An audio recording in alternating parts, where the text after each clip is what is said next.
teman-teman sekalian. Kita sudah membaca tadi dari Matius pasal 16 ayat 24 sampai 27.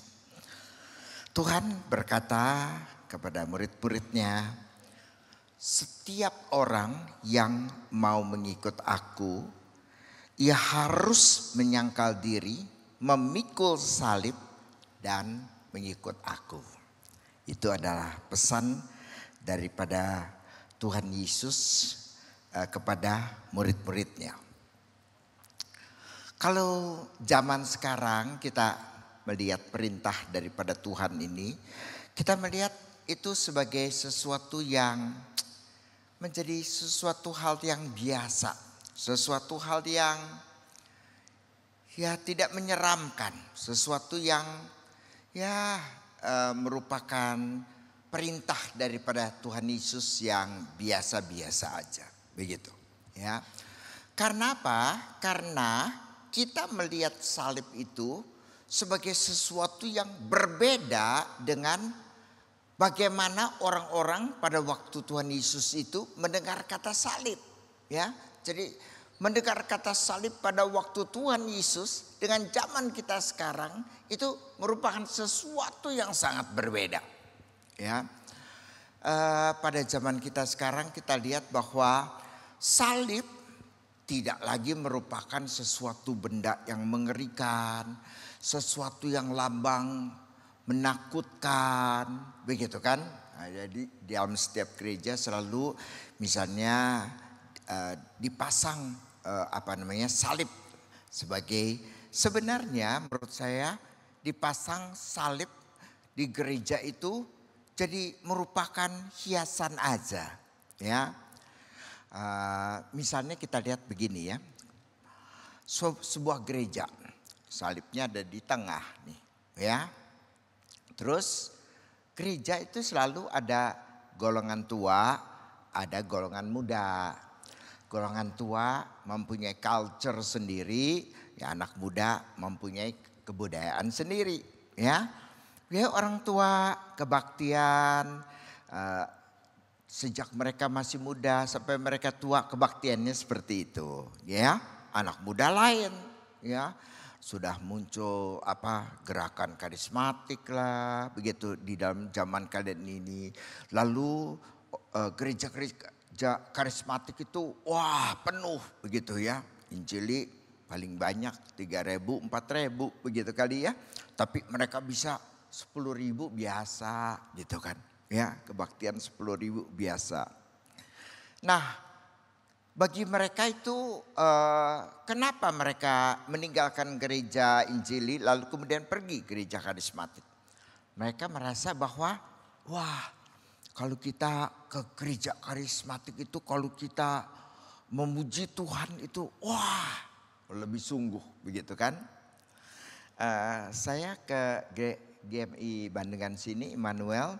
Saya rasa di dalam memuji Tuhan kalian cukup berbeda ya. Saya lihat dari kebaktian 1, kebaktian 2, kalian bisa menyanyi dengan semangat loh, gitu kan. Kebaktian 1 lebih tua-tua ya, kebaktian 2 lebih muda-muda. Kebaktian 1 meskipun buat orang tua, tapi nyanyi semangat banget ya.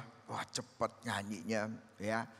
Kalau gereja yang lain pada waktu mereka nyanyi orang tua gitu kan ya, nyanyinya seperti jalan ya kan.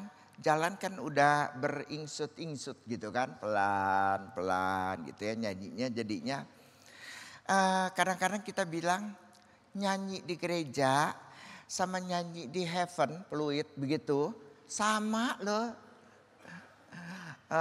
Nyanyinya ya begitu, kayak kita ada di depan peti, maaf aja ya begitu kan. Nah jadi seperti itu. Nah sekarang jadinya anak muda terpengaruh oleh gereja karismatik misalnya, mereka mau pasang LED, begitu kan. Tapi ada salib, salibnya gimana? Ya taruh di pinggir, tukeran ya. Salib di sono, lalu LED di sini, gitu kan. Tapi orang tua bilang, gila salib dipinggirin, kurang ajar sama Tuhan. Begitu kan? Nah, terjadi deh perang di gereja, ya. Jadi yang tua bilang tidak boleh digeser. Siapa geser, lewatin mayat gua dulu, begitu kan? Maka anak muda berdoa supaya jadi mayat, supaya bisa jadi digeser. Itu yang jahat ya. Nah, ya, lalu kemudian bertengkar. Saya pikir pada waktu mereka bertengkar, saya tidak bela yang mana-mana nih ya. Cuma kalau bertengkar, buat apa ada salib di tengah? Buat apa? Ya, kita tidak menjadikan salib itu center daripada kehidupan gereja. Buktinya kenapa yang tua mesti berantem yang muda bisa melawan orang tua. Ya, tidak guna kan, itu cuma dipasang asal aja kan. Jadi kalian melihat salib, apa rasa ada keinginan untuk menyembah, keinginan untuk sesuatu? Enggak ada kan. Seorang bapak gereja, ya, dia orang kaya. Tapi kemudian dia ke sebuah gereja, ya gerejanya ya sudah kusam, kaca-kacanya mungkin banyak bolong, dan sudah agak lama gereja itu mungkin jarang dipakai atau bagaimana. Dia datang ke situ, ya datang, dia berlutut, dia berdoa di depan salib, dan waktu dia berlutut dan berdoa itu, di situ dia ketemu Tuhan. Dia nangis, dia terima Tuhan, dia betul-betul lahir baru di depan salib daripada sebuah gereja yang sudah tua, yang rongsokan lah kita katakan, ya. Dia berlutut sana gitu. Lalu setelah itu, setiap kali dia lihat salib itu, ya, salib seperti yang tidak sederhana seperti kita ya, ada sedikit ini ya, salibnya salib. Ya saya bilangin juga kalian nggak tahu lah salibnya kayak gimana ya. Nah, jadi nggak usah dibilangin. Saya juga nggak yakin yang salib yang mana dia ya. Salib gitu kan. Tapi setiap kali dia lihat salib itu, dia nangis. Kalian lihat salib setiap minggu nangis nggak? Sungguh mati kan, cengengesan kan di sono, gitu kan? Nggak ada yang datang sini ya. Di sini kasih kasih bantal. Wah datang doa berlutut. Begitu kan? Misalnya begitu. Nah tidak ada. Kita datang ya kita tidak anggap. Jadi ini cuma apa? Cuma hiasan. Tidak menjadi simbol sesungguhnya. Begitu kan? Kecuali kalau kita gantung salib.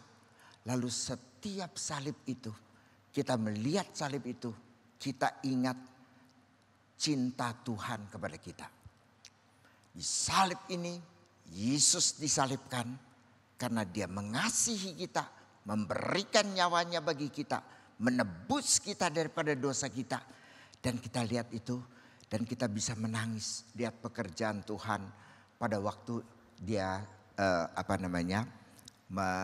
menebus kita, membebaskan kita daripada dosa. Setiap kali kita lihat salib, kita melihat pengorbanan Tuhan. Tapi tidak kan, cuma hiasan doang. Tidak ada yang beri hormat, tidak ada yang lihat salib ini ingat cinta Tuhan. Ya, kamu merasa cinta Tuhan kalau Tuhan berikan duit banyak. Kalau duit sedikit kamu marah-marah sama Tuhan. Begitu. Jadi salib pada zaman sekarang, pada zaman kita ini, kita lihat akhirnya menjadi hiasan di gereja. Begitu, tidak memenuhi fungsi yang seharusnya, yaitu mengingatkan kita kepada cinta Tuhan, kepada pengorbanan Tuhan, kepada apa yang Tuhan katakan. Sehingga setiap kali kita lihat salib, kita rasa terenyuh, kita rasa berterima kasih atas pekerjaan Tuhan. Enggak kan? Kita biasa aja. Begitu kan? Ya. Nah, jadi salib itu sama sekali pengertian daripada salib itu sama sekali jauh daripada apa yang dilihat oleh orang-orang pada zaman dulu, ya. Bahkan kalau zaman kita ini salib itu ya bukan hiasan di sini aja ya. Di rumah kita pasang salib ya. Terutama kalau kita lagi tidur, tahu pintu terbuka sendiri kan, setrek gitu ya. Langsung semua bulu berdiri kan. Wah, ini rasanya saya udah tutup, kenapa bisa mendadak cetrek terbuka loh gitu.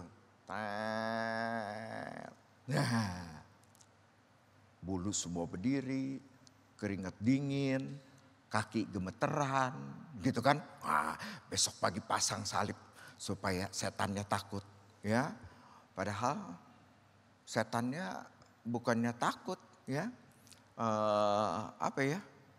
Ya nggak apa-apa lah, tanya setannya gimana. Begitu kan ya. Nah, jadi kita pasang supaya tidak ada gangguan.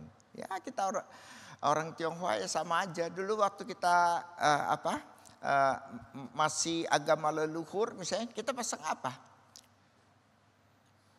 Kamu orang Tionghoa bukan ya? Kok nggak tahu pasang apa ya? Pasang kaca cermin kan? Ya, gambarnya ada patwa kan? Tengahnya itu ada gigit golok. Apaan itu? Makhluk apa ya yang gigit golok? Ya kamu nggak tahu ya nggak apa-apa deh. Yang penting masuk sorga kok. Puji Tuhan di gereja udah nggak ingat patwa lagi ya. Mereka pasang itu untuk mencegah bala, mencegah kuasa jahat atau setan apa-apa segala gitu kan. Mereka pasang itu. Setelah kita jadi Kristen itu dibuang kan. Ceritanya ini berhala nih. Wah apa tuh serem-serem tuh gigit golok. Malah serem kan. Nah kita ganti itu lalu kita pasang apa? Pasang salib. Sebenarnya kita tidak ada perubahan agama semuanya. Cuma perubahan simbol.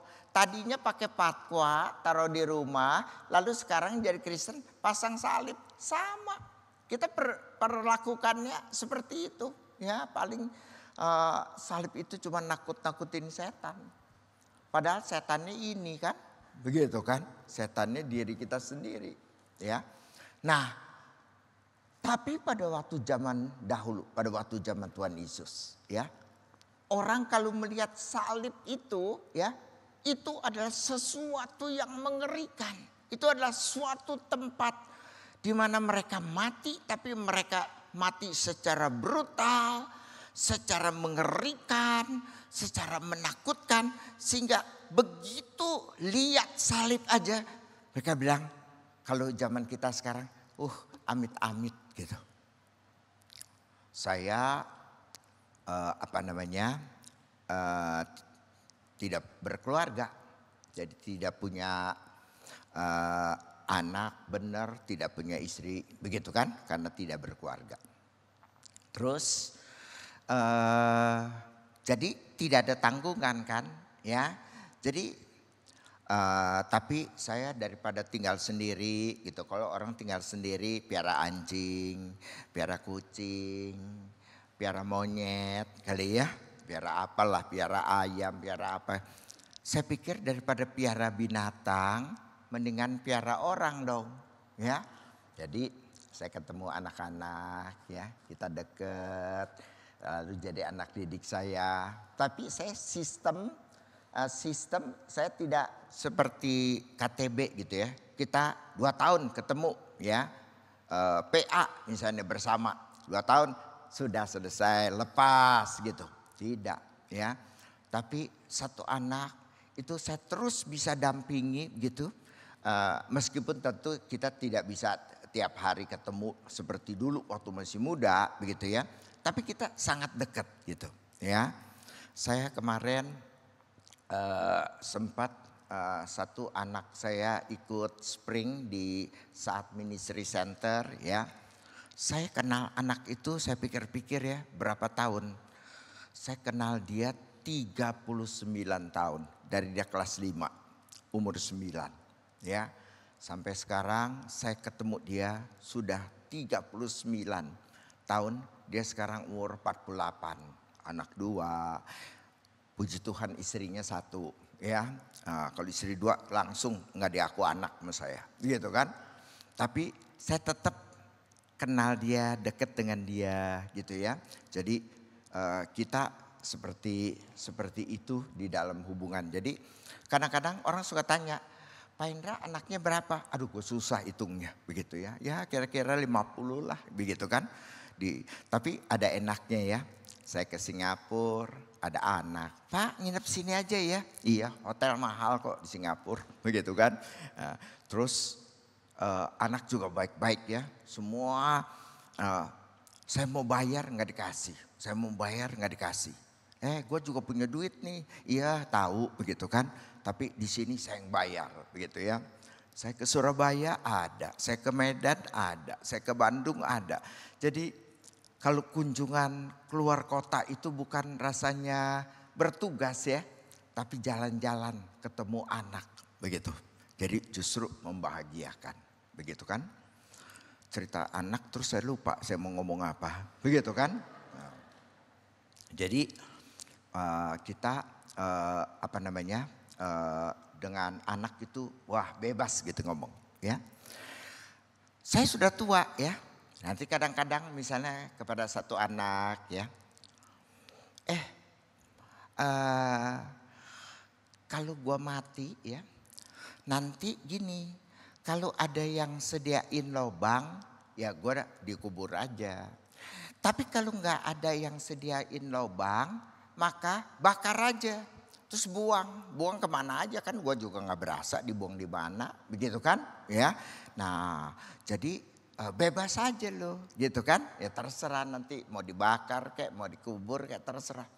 Papa jangan ngomong begitu, jangan ngomong mati-mati, jangan ngomong yang serem-serem. Begitu kan orang Tionghoa selalu begitu kan ya. Jangan ngomong itu, jangan ngomong itu. Itu sesuatu yang mengerikan, sesuatu yang kita hindari. Ngomong mati itu sesuatu yang kita tidak boleh bicarakan. Begitu. Sama dengan orang dulu. Jangan ngomong salib, ngeri, menakutkan. Itu satu kematian yang sangat dihindari oleh orang. Karena kematian di salib itu suatu penderitaan. Orang bisa 3 hari ya. Mereka selama 3 hari terus menderita. Begitu kan. Tapi mereka tidak mati.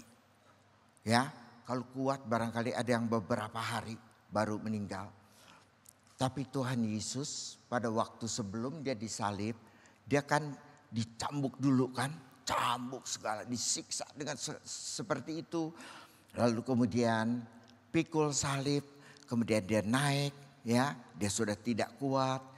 Lalu kita lihat bahwa Tuhan Yesus akhirnya tidak sampai berhari-hari kan ya. Jadi pada hari itu juga dia disalibkan. Pada hari itu juga kemudian Tuhan Yesus mati. Ya, jadi tidak sampai berlama-lama sebenarnya begitu kan. Nah tetapi kalau orang-orang lain tuh bisa wah sampai berhari-hari. Dan sakit bukan main kan. Tangan dipaku, kaki dipaku. Ya, di sini tentu dipakai tidak tergantung begini ya, pasti dikasih dudukan gitu ya supaya tidak robek dong tangannya, cuma dipaku begitu kan. Nah, jadi bergerak ini tangan kan dipaku kan, bergerak dikit sakitnya bukan main, ya sakitnya bukan main, ya kan banyak binatang begitu ya, ada laler kayak ada apa begitu kan, wah nempel gatal kan, pengen itu kan, pengen usir begitu ya, tapi begitu bergerak sakit bahkan. Kematian itu waktu disalib itu begitu menderita sehingga orang itu di kayu salib lupa diri, dia maki-maki, dia menyumpah-nyumpah gitu ya, sehingga kalau kamu perhatikan perkataan Tuhan Yesus di salib yang nanti dikatakan 7 perkataan salib. Kamu lihat apa yang Tuhan Yesus di dalam penderitaannya malah katakan. saking menderita, saking sakit bukan main. Mereka nyumpah, mengkutuk-kutuk orang begitu kan dan sebagainya. Karena penderitaan yang bukan main sampai mereka mati. Sehingga pada waktu itu salib adalah sesuatu yang serius. Sesuatu yang betul-betul mengerikan. Sesuatu yang orang jangan ngomongin lah, serem banget, ngeri banget. Membayangkannya itu sangat tidak enak begitu kan. Itu orang zaman dulu. Dan kita harus perhatikan Alkitab Tuhan Yesus berbicara dengan murid-muridnya. Tidak berbicara di dalam konteks kita pada zaman sekarang. Tuhan Yesus berbicara dengan murid-muridnya. Ya, lalu kata Tuhan Yesus, setiap orang yang mau mengikut aku, dia harus menyangkal diri, memikul salibnya dan mengikut aku. Apa maksud Tuhan Yesus memikul salib? Setiap orang menyangkal diri, memikul salib. Apa maksud Tuhan Yesus pada waktu dia katakan itu kepada murid-muridnya? Maka kita tidak bisa melihat salib itu di dalam konteks kita sekarang dong. Kita harus lihat bagaimana Tuhan Yesus berbicara kepada murid-murid pada waktu itu. Ya, apa arti bagi murid-murid yang namanya pikul salib? What is that? Begitu. Nah, misalnya juga orang sebenarnya mempunyai kesalahan paham misalnya. Misalnya pandemi begitu. Ya, pandemi orang tidak bayar utang. Sedangkan dia juga utang bank, harus bayar ke bank. Bank tidak mau tahu, yang ini tetap tidak mau bayar. Wah, bagaimana? Bank itu ancam, ya, lu nggak bayar, gue sita jaminan sesuai dengan perjanjian, gitu kan? Tetapi ini punya klien-klien juga tidak bayar ke dia, ya. Ini dipekarain apa segala itu susah benar bayar, tetap tidak mau bayar. Sedangkan dia tetap mau bayar ke bank, begitu kan? Sebagai orang Kristen. Nah, jadi kadang-kadang ya dia sih enggak. Dia kadang-kadang orang itu merasa inilah salib yang harus aku pikul. Saya kena pandemi, saya kena jatuh karena pandemi ini. Klien jadi nggak ada, yang ada nggak mau bayar, saya dikejar-kejar bunga bank, bayar kapital yang dipinjam, begitu kan? Saya bagaimana? Saya tetap bayar atau gimana? Sebagai orang Kristen harus bagaimana? Nah, kadang-kadang orang merasa bahwa kalau sesuatu kesulitan, satu penderitaan yang dialami, inilah salib yang harus saya pikul. Begitu kan? Ya. Tapi apakah Tuhan Yesus memaksudkan hal itu? Ya, saya rasa tidak. Itu pengertian kita yang salah pada zaman sekarang ini, yaitu salib adalah penderitaan kita. Tidak. Ya, itu penderitaan adalah sesuatu yang terjadi bukan karena Tuhan membebankan kita, Tuhan kasih suruh nih tuh penderitaan, pikul sono, begitu ya. Tidak. Penderitaan bukan dari Tuhan. Penderitaan itu adalah dari dunia yang berdosa. Jangan menyalahkan Tuhan. Kenapa Tuhan begini? Kenapa Tuhan begini? Kenapa Tuhan begini? Begitu kan? Pada waktu kita susah. Tidak.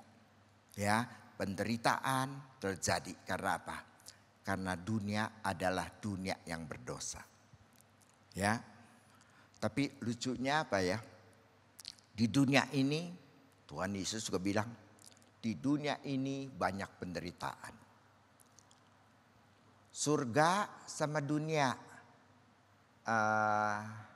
mana lebih menderita, mana lebih enak?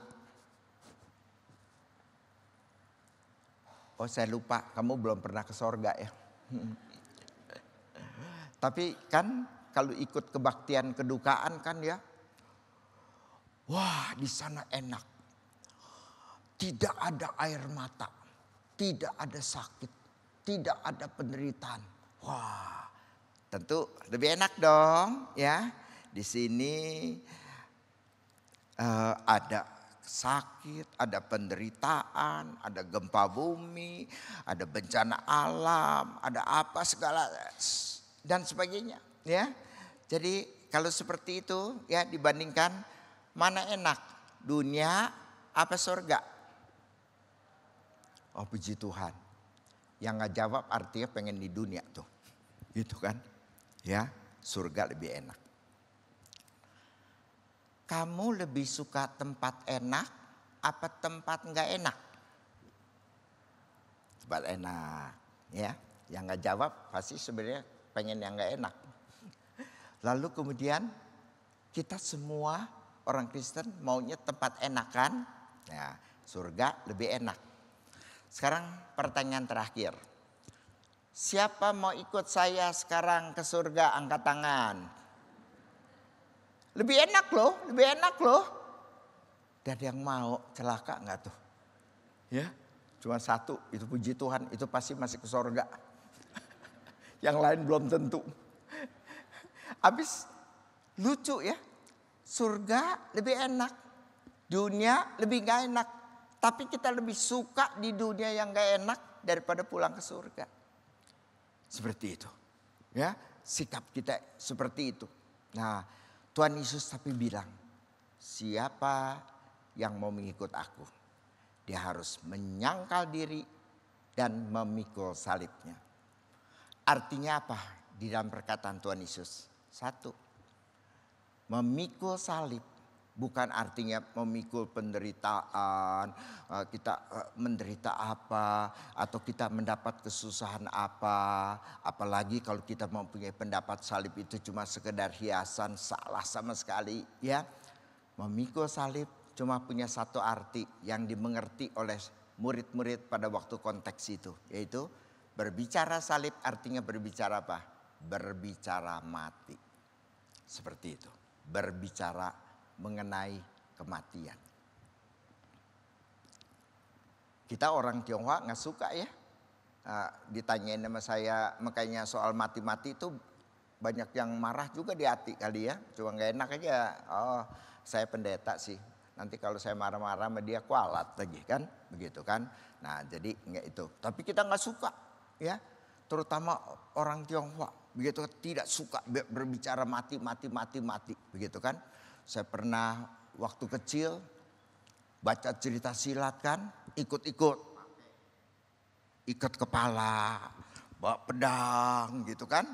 Main pedang-pedangan gitu kan, masih kecil. Kakek saya lagi main pedang-pedangan, ikat kepala. Saya ikat kepala ya seadanya tentu ya. Ada kain putih, pakai kain putih, lalu ikat gitu. Kakek saya itu langsung panggil dia gitu kan ya gitu. Lalu cucu kurang ajar, cucu nggak berbakti katanya, cucu puthau katanya gitu kan. Wow, saya dimaki-maki. Kenapa gue dimaki-maki ya? Ini kalau udah tua nih marah-marah sembarangan kali ya. Tahu nggak saya dimarahin karena apa? Ya kalian bukan kakek saya sih ya, tentu nggak tahu. Itu apa namanya? Kan ini pakaian ikatnya putih. Kan kalau orang Tionghoa kan kalau berkabung kan ininya pakai iketan kan ya. Coba kainnya kain belacu, saya mah kainnya kain putih, begitu kan? Pokoknya putih-putih kan. Jadi si engkong itu bilang, kamu itu nyumpain orang mati, orang tua mati. Sungguh mati, gue pakai itu bukannya nyumpain lo mati. Gue cuma ikutin cerita silat gitu kan. Pakai ini, terus adanya cuma kain putih. Kenapa lu gak sediain kain merah gitu kan. Buat gue ikat-ikat kepala gitu kan.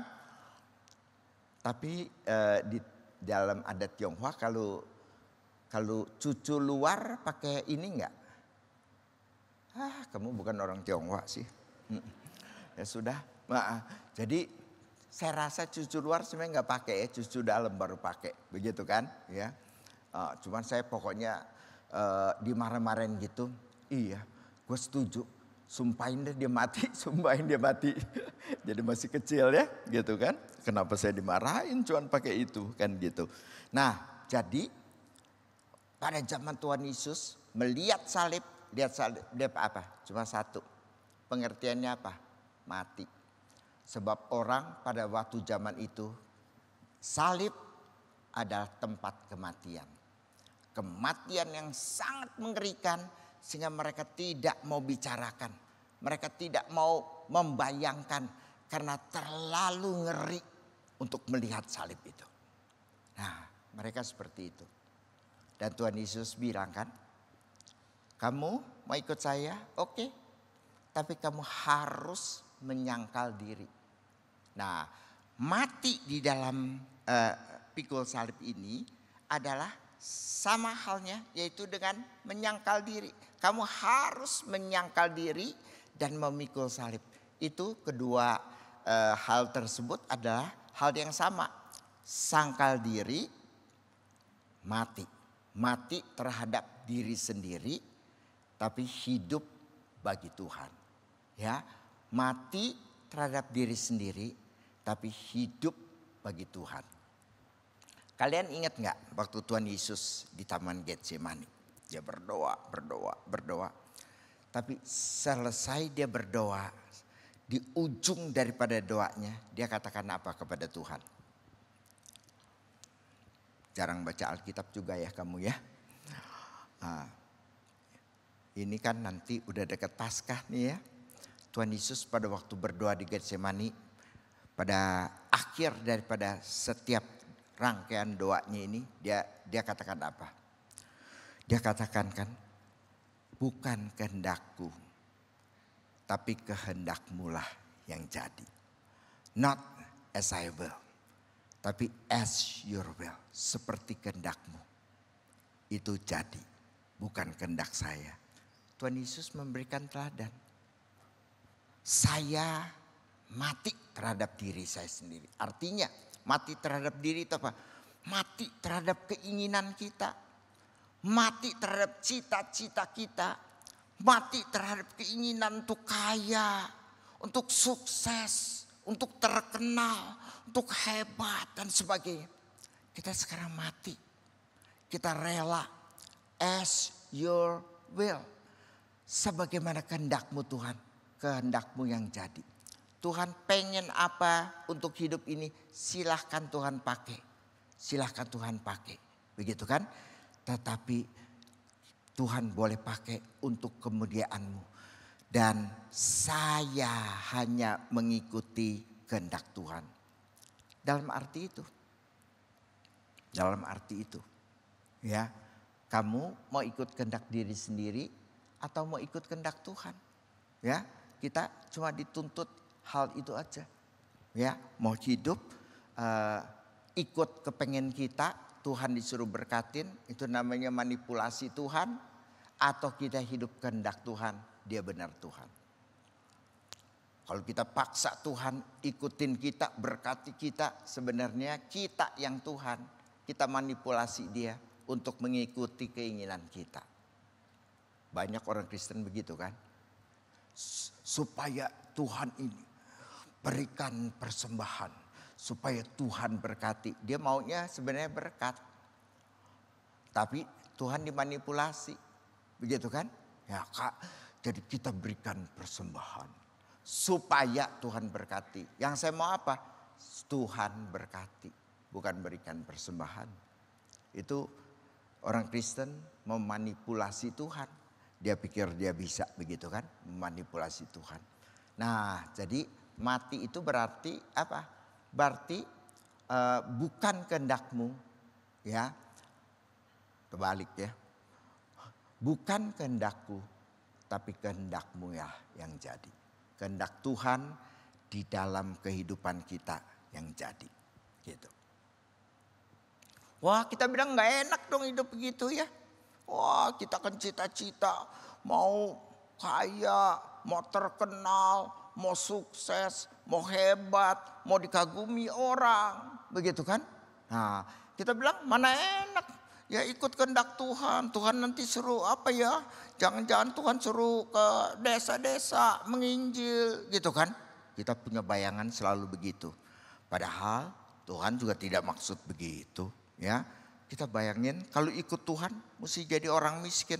Siapa bilang Abraham tuh orangnya kaya ya. Pegawainya aja laki-laki ya.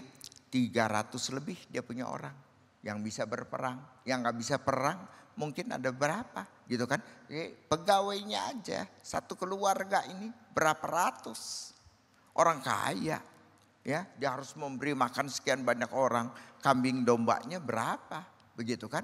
Jadi itu yang menjadi makanan daripada mereka begitu kan ya. Nah jadi tentu bukan harus miskin, harus menderita, harus hidup sederhana, harus hidup ini gitu, tidak ya, as you will. Kalau Tuhan kehendaki ya kita jadi orang berada, tapi kita tidak lupa Tuhan kan, ya kenapa tidak, Tuhan juga tahu ya. Perlu misalnya orang-orang yang ada bisa bangun gereja dan sebagainya gitu kan. Jadi belum tentu itu, tapi kita selalu ikut Tuhan. Sudah rasa pikul salib ya, menderita susah buat Tuhan begitu kan, kita bayangin begitu. Tapi Tuhan Yesus katakan kan ya, barang siapa mau menyelamatkan nyawanya, dia akan kehilangan. Mau menyelamatkan nyawanya, dia akan kehilangan. Tetapi seorang yang kehilangan nyawanya karena aku, dia akan memperolehnya. Tuhan Yesus berkata, kamu bilang ikut Tuhan susah, gak enak, menderita, susah, menghadapi banyak pencobaan gitu ya. Banyak orang Kristen suka bilang sama saya, Pak, saya tuh gak kepengen deket-deket sama Tuhan. Sebab kayaknya kalau kita deket-deket sama Tuhan nanti kita pasti dikasih pencobaan. Saya takut sama pencobaan gitu kan. Nah itu kurang percaya Tuhan ya. Tuhan bilang kan, pencobaan yang aku berikan tidak melampaui daripada kekuatan kita. Artinya apa? Kita tidak percaya Tuhan memelihara hidup kita. Takut. Dan itu berarti apa? Belum pernah dekat dengan Tuhan. Ya karena dia takut. Tidak pernah dekat dengan Tuhan. Ya. Nah kita lihat. Saya bandingkan dua kehidupan. Kehidupan satu yang ingin mendapatkan nyawanya. Kehidupan kedua adalah kehilangan nyawanya. Ya. Tidak harus seperti itu. Tapi sikapnya, attitude-nya terhadap hidup. Ya, itu bagaimana dan itu membagi dua kehidupan orang. Anda tahu Michael Jackson nggak? Di kebaktian satu saya tanya, mereka diem. Ya kita maklum dong orang tua ya. Ini anak muda Michael Jackson ini nggak tahu ya. Aduh kurang pergaulan kali ya.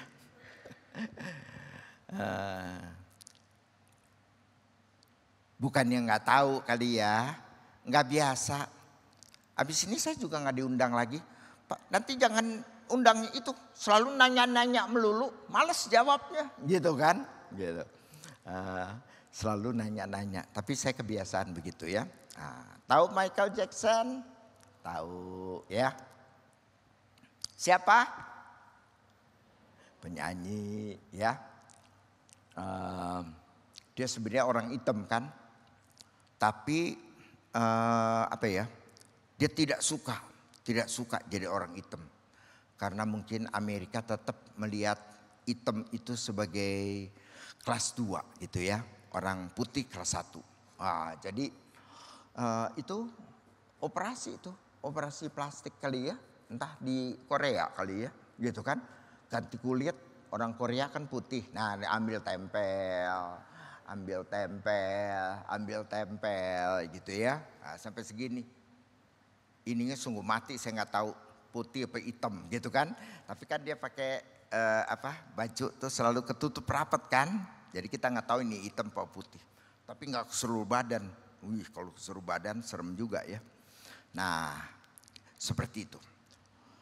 Ini adalah seorang artis barangkali ya. Kamu juga nggak tahu, saya juga nggak tahu. Jadi saya sembarangan aja kan. Barangkali artis yang paling sukses. Sebelumnya barangkali artis yang paling sukses itu siapa? Kamu Michael Jackson ya nggak tahu, apalagi yang sebelumnya ya. Kalau saya bilang ya, yang sebelumnya sukses itu adalah The Beatles. Ya, wah luar biasa. Waktu mau konser di Manila, yang ngomong kalau nggak salah John Lennon yang ngomong, kami The Beatles lebih terkenal daripada Yesus Kristus. Orang Filipina marah. Dia turun dari pesawat, lempar telur semua. Ya, tapi itu adalah titik kejatuhan daripada The Beatles. Ya, habis itu mereka tengkar, habis itu mereka berpisah, habis itu masing-masing ya. Paul McCartney sendiri, Ringo Starr sendiri, George Harrison sendiri, lalu kemudian John Lennon sendiri. Ya, akhirnya tiga-tiga mati itu kan, yang ketinggal Paul McCartney doang. Begitu kan, mengatakan saya lebih terkenal daripada Tuhan Yesus. John Lennon matinya ditembak sama fansnya, begitu kan. George Harrison matinya nggak napas, ya kalau nggak napas mati kan. Ringo nggak tahu matinya bagaimana ya. Setelah itu ya. Ini Michael Jackson sama ya, itunya terkenalnya dengan The Beatles, gitu kan. Wah bukan main. Terus dia bisa bangun rumah besar luar biasa, berapa hektar.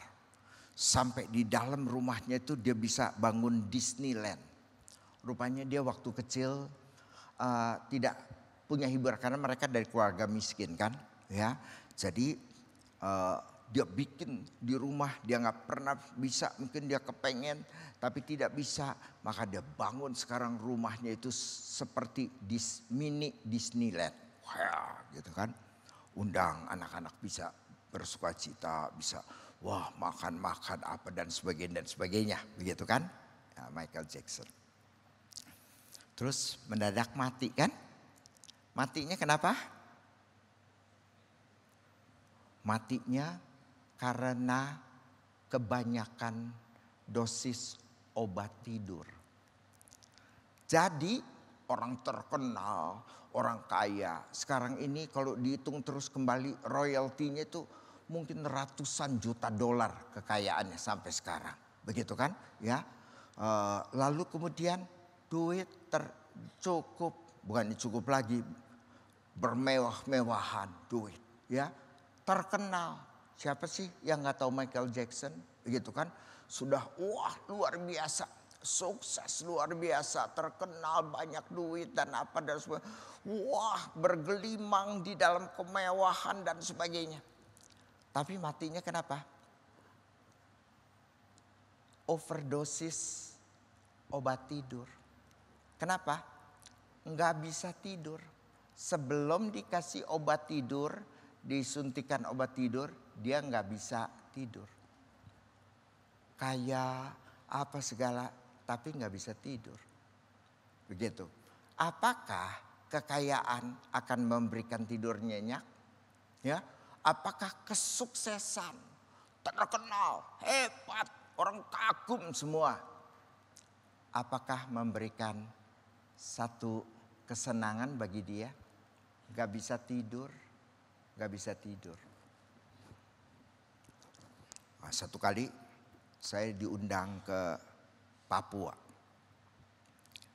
Dipesenin sama teman, kalau belum ke Wamena, ini tahun berapa ya? Saya sembarangan juga, kamu nggak tahu kan saya ke Papua tahun berapa. Nah, pokoknya udah lama lah. Ya tahun 90-an lah kali ya gitu. Papua. Pak, kalau ke Papua, kalau belum ke Wamena, itu mau belum ke Papua. Ada apa? Bapak lihat sendiri aja katanya. Jadi saya ke sana, mesti ke Wamena. Jadi saya bilang, ya. Saya boleh nggak pergi ke Wamena nih, gitu kan? Saya pengen lihat, katanya teman kalau belum ke Wamena itu katanya belum ke Papua, nah gitu ya. Oh ya, satu hari kita kosong pelayanan, kita naik pesawat ke Wamena. Tidak ada transportasi lain, ya, cuma pesawat. Pesawat itu berapa yang mau pergi ke Wamena? Saya waktu itu bertujuh ya dengan penumpang-penumpang lain gitu ya. Pasang kursi 7. Sisanya semua barang. Begitu kan? Saya waktu duduk di pesawat, saya kan pikir supaya lega kan, paling depan ya. Jadi kaki bisa ngelonjor begini kan, begitu. Nah, tetapi saya tidak ingat itu pesawat bukan pesawat penumpang, sekalian pesawat barang. Di depan saya apa? Itu drum. Drum tahu nggak? Ya, mudah-mudahan tahu ya. Bukan drum ini ya. Drum lah gitu kan. Ya. Diikat nih. Orang Indonesia kan kalau ngikat siapa yang tahu ya. Bener-bener nggak ini nggak gitu ya. Jadi saya bayangin begitu pesawatnya naik mati lu. Drumnya ngegelinding lu kemari. Yang dikenain yang paling depan. Nyesal saya duduk paling depan. Ya, mesti orang lain duduk di depan, gue di belakang dia. Dia ketabrak mati, gue baris kedua aman. Pendeta juga jahat ya. Pendeta juga orang sih, gitu kan. Nah terus seperti itu. Tapi puji Tuhan, drumnya enggak ngegelinding, jatuh ya. Sudah sampai di Wamena. Saya baru tahu kenapa katanya belum ke Papua kalau belum ke Wamena. Karena di situ kehidupan masih ada yang asli. Rumahnya Honai kan itu, rumah orang Papua Honai. Begitu kan. Pakaiannya itu jalan-jalan itu pakai koteka. Saya cuman gimana ngikatnya sih itu ya. Begitu ya. Saya beli satu. Itu saya rasa kepala suku punya tuh. Tapi sekarang udah hilang entah kemana atau begitu ya. Gitu kan. Perempuan pakai yang rumbai-rumbai itu kan. Segini ya. Ini pepayanya ya jatuh begitu aja gitu. Kayak pohon gitu kan. Ya. Nah seperti itu. Oh saya baru tahu kenapa kalau misalnya belum ke Wamena itu mereka itu kita belum ke Papua. Paling takut orang Papua apa? Malaria. Malaria udah bukan tiga macam lagi ya. Wah berapa macam kali malarianya. Itu kalau kena itu bisa sakit sekali. Saya waktu itu mengajar di sekolah teologi. Itu ada satu orang dosen papanya kena malaria. Sepanjang malam itu papanya jerit-jerit. Aduh, sampai saya nggak bisa tidur, begitu kan? Nah, paginya selesai meninggal, sakitnya bukan main, kena malaria, begitu kan? Nah, jadi orang Irian supaya tidak digigit nyamuk itu gimana? Pakai minyak di sana apa? Babi kan? Jadi pakai minyak balur, minyak babi. Ya. Wah semuanya gitu kan. Ya. Tapi apakah hari ini pakai minyak babi, terus malamnya mandi, nanti besok pagi pakai lagi, atau nanti habis mandi langsung pakai lagi? Kan berapa babi mesti mati kan? Untuk meminyaki dia gitu kan. Jadi orang-orang itu pakai minyak ya, semua pakai minyak. Terus ya sudah biarinin sebulan baru mandi ya. Nah ini minyak babi. Terus jamur enak kan numbuhnya kan. Nah di minyak itu kan. Wah kalau kamu kesono jadinya. Wah kita tidak tahan baunya itu. Bau dari minyak babi itu. Begitu sekian lama ya. Nah jadi tapi pada waktu itu saya datang ke Wamena, kebetulan kita berkunjung sekalian menjenguk guru-guru yang mengajar di Wamena. Guru-guru ini dari Jawa. Mereka suka rela untuk mengajar 2 tahun paling sedikit di Wamena. tempat-tempat terpencil ya. Dan setelah 2 tahun baru mereka pulang. Mereka tidak pulang naik pesawat, mereka naik kapal. Mungkin berminggu-minggu pada waktu itu dari Jawa. Mereka itu kira-kira dari Jawa Timur, dari dari Papua sampai ke Surabaya itu mungkin naik kapal berminggu-minggu. Ya, mereka mengajar sekolah negeri mungkin, tapi kan mereka sekolah khusus kan, yang tidak berbayar, yang khusus untuk orang-orang Papua yang tidak bisa bayar uang sekolah. Mereka mengajar itu, ya, ngajar. Terpaksa pakai sekolah yang ada, tapi ngajarnya sore, siang gitu kan. Dan kalau sore jam 4 mendung, gelap, tidak ada lampu, jadi mereka harus bubar. Seperti itu keadaan mereka mengajar. Tapi kumpul sama kita, ya, kumpul dengan kita, makan dengan kita. Tapi mereka bisa cerita itu keadaan mereka itu dengan mata yang berbinar-binar, muka yang bahagia, senyuman yang mereka katakan hidup di sana meskipun susah, meskipun bagi kita adalah sesuatu itu, tapi bagi mereka itu sesuatu yang mereka kerjakan buat Tuhan dan mereka bahagia. Ada nggak yang perlu obat tidur? Nggak ada. Ada juga obat bangun. Soalnya sekali tidur malas bangun, begitu kan? Jadi jadi saya ketularan orang Papua ya. Jadi saya sekarang susah bangun. Saya mesti cari obat untuk bangun. Ya, puji Tuhan loh. GMI mulainya jam 8. Dulu setengah 8 ya rasanya. Apa jam 7? Apa jam 8? Ya jam berapa aja deh ya. Pokoknya pagi ya. Wah, sekarang jam 8. Ih lumayan loh. Kalau setengah 8 saya mesti bangun setengah jam lebih awal gitu kan. Tidur setengah jam itu lebih berharga. Jadi kita malah susah bangun daripada susah tidur. Kita tidak perlu obat tidur, kita perlu obat bangun, begitu kan? Begitu terbangun makan obat seger, gitu kan? Nah, ada yang punya obat itu boleh kasih saya, gitu kan? Obat bangun. Yang hidup di Papua pedalaman, tidur enak, ketawa renyah, muka bahagia, senang hidup.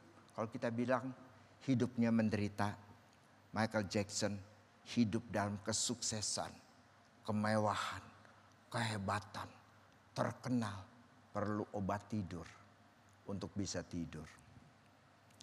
Barang siapa mendapatkan nyawa, dia justru akan kehilangan, kata Tuhan Yesus. Tapi barang siapa kehilangan nyawanya karena aku, malah dia akan mendapatkan satu hidup yang bahagia. Hidup bersama dengan Tuhan. Senang, damai, sejahtera di hati. Kamu mau hidup yang mana? Ala Michael Jackson? Atau ala daripada guru-guru? Tuhan tidak pasti suruh kamu ke Papua. Tapi kamu ikut Tuhan. Bukan berarti itu adalah satu hidup yang menderita. Tidak. Ikut Tuhan justru adalah kehidupan yang paling berbahagia di dunia ini. Yang paling menyenangkan. Nah, kamu mau ikut Tuhan seperti yang Tuhan katakan, atau kamu ikut dunia? Mari kita berdoa.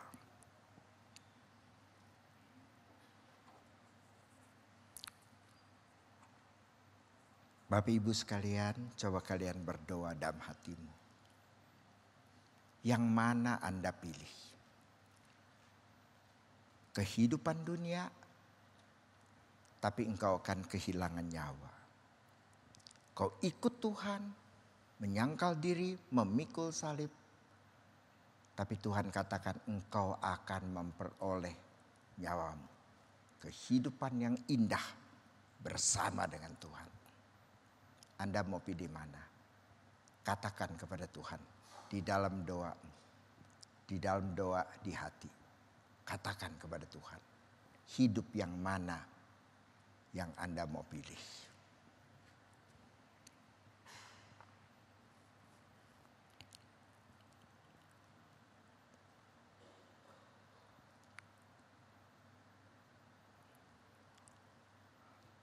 Tolong kami yang naif ini ya Tuhan. Yang tidak mampu melihat ke depan. Tidak mampu melihat justru apa yang kami pikirkan adalah sesuatu yang Tuhan sudah tahu kemana ujungnya daripada kehidupan itu. Maka ya Tuhan, berikan kepada anak-anak-Mu ini the taste of heaven. Mereka rasakan hidup yang bersama dengan Tuhan. Betapa kami mengalami damai sejahtera Tuhan. Bagaimana kami mengalami bahagia di dalam Tuhan. Kami mengalami sukacita di dalam Tuhan. Dan hanya di dalam Tuhan kami mendapatkan semuanya itu.